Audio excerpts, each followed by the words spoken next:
Lesson 13. When you feel emotionally overwhelmed. Emotional overwhelm doesn't mean you're weak. It doesn't mean you're failing. It doesn't mean you're broken. It simply means your heart is full, fuller than it can process in the moment. Epictetus said that we are disturbed not by things, but by our view of them. The desert monks taught, when the waters rise, sit until they settle. And Scripture whispers the same truth, be still and know. Overwhelm is not a sign that something is wrong with you. It is a sign that something inside you is asking to be heard. Life brings moments that exceed our emotional capacity, a sudden disappointment, a difficult conversation, a wave of anxiety that comes out of nowhere, a memory that surfaces unexpectedly, a pressure that builds slowly until it spills over. We often think we should be stronger, calmer, more composed.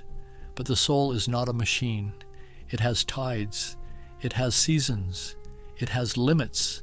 And overwhelm is simply the moment when the heart says, I need space. The monks understood this deeply. They believed that emotions are like water in a jar. When the jar is shaken, the water becomes cloudy. You can't force it to clear.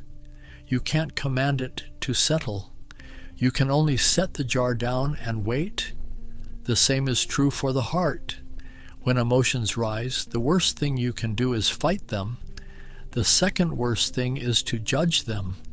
The best thing is to sit, to breathe, to let the waters settle on their own. You can see this in everyday life. You're driving home after a long day, and suddenly a wave of sadness hits you.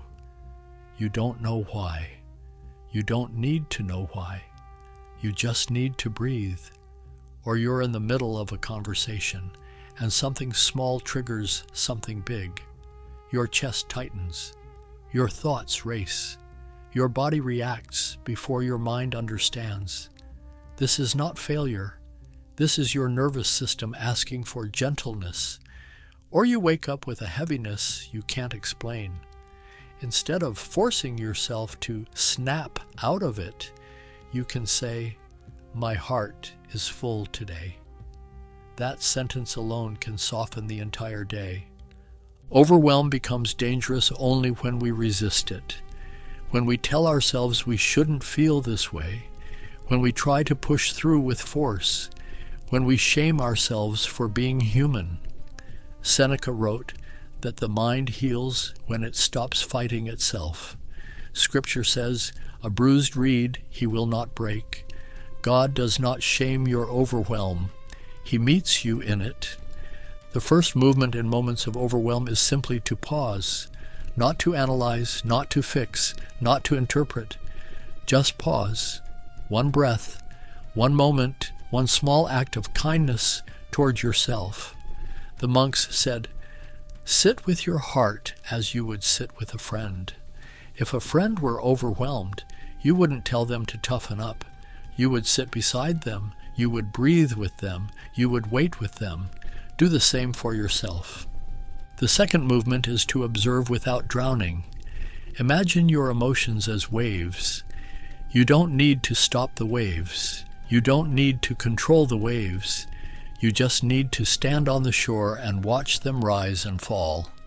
Marcus Aurelius wrote that the mind becomes powerful when it sees its own thoughts without becoming them. Scripture says, guard your heart. Guarding doesn't mean suppressing. Guarding means watching with compassion. You can practice this in simple ways. When anxiety rises, instead of saying, I'm anxious, say, anxiety is passing through me. When sadness comes, instead of saying, I'm broken, say, sadness is visiting. When anger flares, instead of saying, I'm failing, say, my body is reacting. These small shifts create space, and space creates peace. The third movement is to return to the body. Overwhelm is not just emotional, it is physical. Your breath shortens, your muscles tighten, your chest closes, your thoughts speed up. The monks believed that the body is the doorway back to the soul. Scripture says, "Be still." Stillness begins in the body, a slow breath, a relaxed jaw, a softened belly, a hand placed gently on the heart. These small gestures tell the nervous system you are safe. You can also return to the present moment. Look at one object in the room. Feel your feet on the ground. Notice the temperature of the air. Listen to one sound. These small anchors pull you out of the storm inside your mind and back into the simplicity of now. And then, when the waters begin to settle, you can ask the gentle question, "What is my heart trying to tell me?" Not with pressure, not with urgency, with curiosity. Sometimes the answer is clear, sometimes it isn't. Sometimes the heart simply needs rest. The monks said, "The heart speaks when it is ready." Scripture says, "He restores my soul." Restoration is not rushed. Overwhelm is not a sign of weakness. It is a sign of depth. It means you feel deeply, care deeply, live deeply. It means your heart is alive. And a living heart will sometimes overflow. That is not something to fear. That is something to honor. And each day you can return to 3 simple movements. Sit until the waters settle. Let the heart breathe. Observe without drowning. Create space inside the storm. Return to the body. Let the body lead the soul back to peace. Overwhelm is not the end. It is the beginning of deeper grounding, and God meets you in the quiet after the storm. Thank you for spending this quiet moment with me. If this lesson brought you peace, consider sharing it with someone who may need it. Until next time, stay gentle with your soul.